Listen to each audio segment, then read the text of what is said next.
d'archéologie ou de recherche historique. On est dans une démarche théâtrale.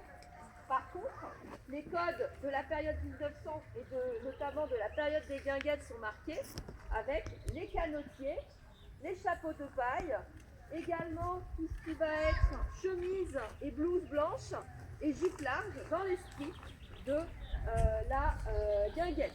Donc on est sur un ensemble qui va être par rapport à cette démarche-là qu'on pouvait retrouver pas loin dans le secteur des Yvelines, à Chatou par exemple, tout le long de la Seine, avec le phénomène des canotiers. Donc effectivement au niveau du parcours, à chaque personne qui va passer, on va faire un ensemble et ils vont passer aussi derrière vous pour pouvoir vous voir. Et profitez un petit peu de l'ombre, eux aussi. On en profite, on en profite. Voilà. Alors, On n'arrête pas trop. je vais appeler le groupe des danseurs, des danseuses ce soir. Qui eux sont aussi dans de la reconstitution, avec ce qui est d'autant plus méritant, la reconstitution, mais aussi de la reconstitution avec les pas de danse qui ont pu être présentés. Donc dans une logique estivale, nous avons effectivement les chemises, les canotiers, les chemises blanches. Au niveau des tenues des dames, on ne sort jamais sans gants. Vous voyez, c'est pas bien, j'ai pas de gants. Sans gants, sans ombrelle, sans chapeau. Et on adapte en fait la tenue en fonction des tissus. Donc voilà la troupe de danseurs. Et vous voyez, on recrute jeunes. Voilà. Oh, la petite barboteuse là. Avec un magnifique nom de Béroc. L'aspect reconstruit. Ah, le bébé a appelé, il aimerait récupérer des suspensions récentes. Passer par là. Alors, maintenant je vais être un peu plus. La moustache a travaillé. Hein. Donc on va pas faire par groupe, on va faire plus par période. Donc je vais appeler la période 1890. Avec, on va appeler les manches gigots.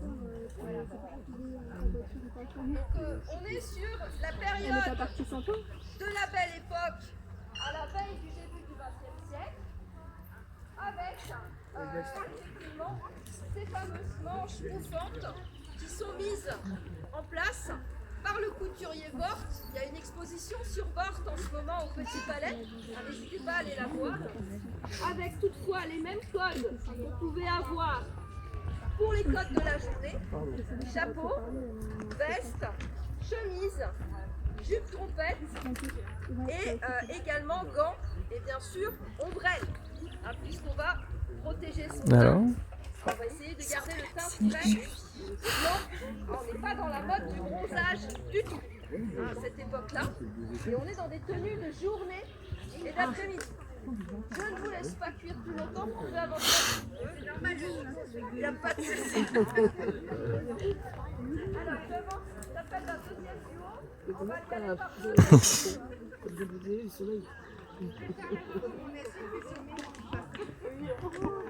Là, vous voyez, on bascule sur la période 1900, c'est-à-dire que... ah bah toujours. Hein.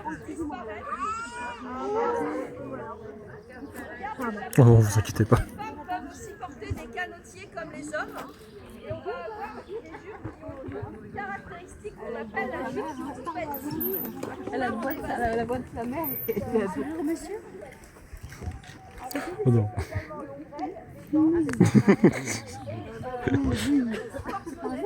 Porté en châtelaine.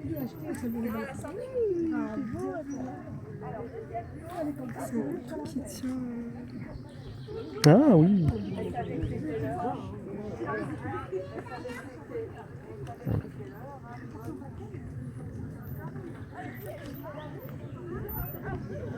Avec deux variantes.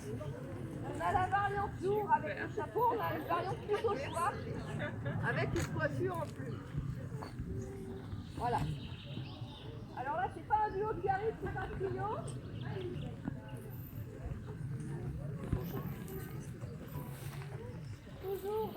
dimension estivale, tenue de jour, flamée sans chapeau. Avec, bah là, vous pourrez avoir par exemple un jeune couple de futurs fiancés et madame la maman qui surveille et qui vérifie que tout va bien. Le chapeau, exactement. Un autre couple, alors, là, élégante, tout en élégance, avec la canne et la mallette de médecin pour pouvoir se promener, pique-niquer. Et vous voyez, en avançant dans le temps sur la période du 1900, les chapeaux vont prendre de plus en plus de largeur, avec toujours la blouse blanche et la jupe trompette. La décadence Par des rapport chapeaux. à monsieur, nous avons un magnifique spécimen de dandite avec l'accessoire qui est la canne et également la montre goussée qui est particulièrement travaillée, puisqu'effectivement la mode masculine peut paraître plus sobre et du coup ces messieurs se distinguent avec des accessoires et notamment la canne qui devient aussi un accessoire de mode. Et les lunettes de soleil, on est au tout début. Après, un autre duo qui arrive. Toujours dans cette mode des jupes trompettes et des blouses blanches. Et également les chapeaux. Avec aussi le panier pour le petit. Et les gants et l'ombrelle. Ensuite, deux jeunes filles qui arrivent. Des étudiantes. Je précise que les personnes qui défilent devant vous ont fait leur recherche et leur tenue elles-mêmes. Ah, donc bien pour ça, on peut les applaudir bien fort. Derrière chaque tenue, on va avoir de la couture, on va avoir Franchement, des respect. recherches, on va avoir cet aspect-là. On retrouve aussi ici, toujours avec la jupe trompette, l'ombrelle, qui en forme pagode. Et également les gants et les accessoires. Voilà. Ensuite, nous avons une charmante petite famille qui arrive. Vous voyez, nous avons vu le bébé, nous recrutons toujours aussi jeune. Hein. Ah oui. Là, nous avons la petite famille avec la petite Flore qui peut applaudir bien fort.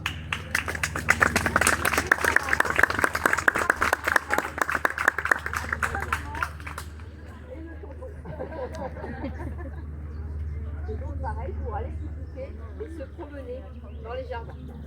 Vous allez avancer un petit peu, il n'y a pas de souci. Pas tout trouver à l'ombre. Alors, petite entorse avec l'histoire, pour des questions de confort, Flore n'est pas en robe. La tenue des petits garçons était les marins. Donc là, Flore pourrait être un garçon plutôt qu'une fille, selon les critères de l'époque. Donc c'est pas grave. Oh, en 2025, ça passe. Oh. Sur la deuxième partie des périodes 1900, et ce qui est intéressant, c'est que vous voyez la jupe devient de plus en plus droite. Hein, on devient de plus en plus sur une ligne qui va avec l'évolution de la mode et l'arrivée d'un nouveau personnage dans le monde de la mode qui est Paul Poiret.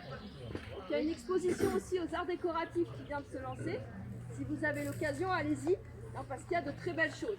Et donc Paul Poiret va vers une simplification de la mode avec une ligne plus droite. On a encore le corset quand même un petit peu, enfin, pour cette période-là oui. Et le grand chapeau et l'ombrelle. Et monsieur est un dandy assorti dans le son crème, hein, puisqu'effectivement l'été... Oh merde. C'est l'Europe d'époque en plus. Donc bravo, parfait état. 620 ans, parfait état. Et la ligne pour en présence n'est pas rien non plus. Parce que les robes d'époque sont bien venues. Donc bravo. Ensuite, un autre couple avec aussi des éléments de tenue d'époque. Je crois que c'était une robe qui était en morceaux et qui a été restaurée et cousue par Christine qui porte cette robe. On est sur une robe de jour droite, tout en dentelle d'époque, retravaillée, restaurée, pour pouvoir la porter avec le chapeau. avec là Ah ouais, la vache, le taf. on a le canotier, enfin le poutre là, enfin non, ça s'appelle un fedora ça, et également la mallette de médecin et la canne avec les cheveux. Voilà. Donc un grand travail aussi de restauration de la part de Christine, qu'on peut, je pense, applaudir.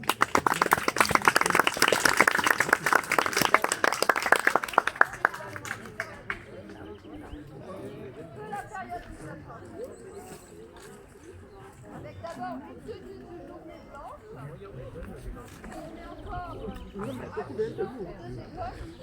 et vous voyez, on va aller vers de la fluidité, moins près du corps, puisque ça correspond aussi à une période où le corset va commencer à disparaître. On croit à tort que c'est Coco Chanel qui fait enlever le corset, c'est Paul Poiret qui est le premier à l'enlever aux dames. Encore un mec chez Damnit. Ensuite, Nathalie Virginie, elle a une très belle tenue en courte droite de 1910. Donc, trouvée d'après des patrons qui ont été trouvés dans des revues de sa grand-mère. C'est ça, mon arrière-grand-mère. L'arrière-grand-mère, vous voyez, avec donc le patron qui a été reçu. Très très jolie tenue. Ce qui effectivement à cette époque-là, les revues de mode existent et on a les patrons pour pouvoir faire les modèles qui sont donnés par les grands couturiers. Et ensuite, nous avons donc Soraya et sa maman, pareil, sur les tenues 1910 droite, avec donc toujours cette coupe droite ample qui permet un meilleur confort, qui par ces temps-là est plus ce qui me permet... Ah, vous voulez une petite famille qui défile, non? Une petite jeune fille? Deux petites filles modèles qui arrivent, avec une petite variante avec une coiffure de fleurs, mais tout aussi jolie. Vraiment la continuité de la mode enfantine 1900 aujourd'hui. Alors on peut les applaudir. Pour terminer ma tenue, donc vous l'avez compris, moi je suis sur la période 1910, où Paul Poiret, on va être sur des tenues de plus en plus droites. On s'inspire de l'Orient avec les kimonos et les chapeaux prennent des proportions intéressantes. Voilà, mais par les temps qui courent, c'est assez utile, ça me couvre bien. Voilà, je propose peut-être que tout le monde fasse un dernier tour, tous ensemble, pour vos applaudissements.